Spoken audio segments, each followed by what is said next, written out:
நாங்கள் இப்போ இங்கே நிற்கிறோம்னு பார்த்தீங்களேண்டா பருத்தித்துறை அதாவது சேரியடியில் இந்த கோழி விற்பனைகள் நடக்கிறது. ஒவ்வொரு சனியும் வேறு என்ன நாட்களில் நடக்கும், சனியும் புதனும் இங்கே கோழிகள் விற்கிறது. ஊர்கோழின்னு தான் சொல்லி வந்து விற்கிறாங்க. எப்படி என்ன நடக்குதோ தெரியல. பாருங்க விதம் விதமான கோழிகள் எல்லாம் வாக்களை எடுக்க இல்லைன்னா சரிதானே. இந்த கோழிகள் எல்லாம் இந்த சனிக்கிழமை புதன்கிழமையில் இந்த சேரியடி அதாவது பருத்தித்துறைக்கும் கிராமக்கோட்டுக்கும் இடைப்பட்ட இடத்துல தான் இந்த கோழி விற்பனை நடக்குது. அந்த வகையில் இன்றைக்கு இந்த கோழியில் சனிக்கிழமை தானே, நாளைக்கு தைப்பூசம். ஆனாலும் வாங்கணும், ஒரு கோழியாவது வாங்கணுமென்று வந்து நிற்கிறேன். அம்மா காட்டுங்க, இந்த கோழி இருக்கா? இந்த கோழி பார்த்தீங்களேண்டா 4000 ரூபா. எத்தனை கிலோ இருக்கும்? 3 கிலோ இருக்குமா? அது 4000 ரூபா. இது 3500 ரூபா. கிட்டத்தட்ட 2 முறை மாதிரி. கொஞ்சம் என்ன வெயிட் கூடவா?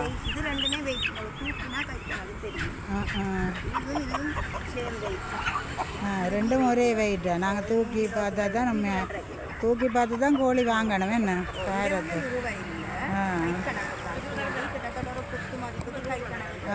நரத்தில் சும்மா உங்களோட கையில் தூக்கி வைக்கிற பொறுத்து தான் அவர்கள் விலை சொல்லுறார்கள். இங்கே விராத்து குஞ்சு, இந்த விராத்து குஞ்சு எவ்வளோ விளாண்ட நீங்கள்? 1000 ரூபாவும் கொடுப்போம். சில நேரம் 1100 கொண்டு வருவோம். 1000 ரூபாய்க்கும் கொடுப்பீங்க. என்ன அந்த விராத்து கடைசி போகிறேன்.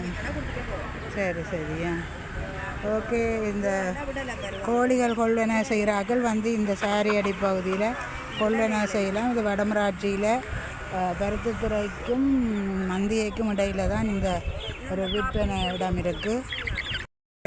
பார்த்தீங்களா, அந்த ஆர்டிஏன்ற ஒன்று இருக்குது. இந்த சிலையடி தாண்டி வர ஆர்டிஏன்ற ஒரு இடம். அந்த இடத்துக்கு அப்புறம்தான் இந்த கோழி விற்பனை இடங்கள் இருக்குது. ஓகே ஃப்ரெண்ட்ஸ், இந்த கோழி வாங்கணுமெண்டா இங்கிருந்து வாங்கி பெற்றுக்கொள்ளலாம். இதுதான் பிரதான வீதி. நன்றி மக்களே, நன்றி.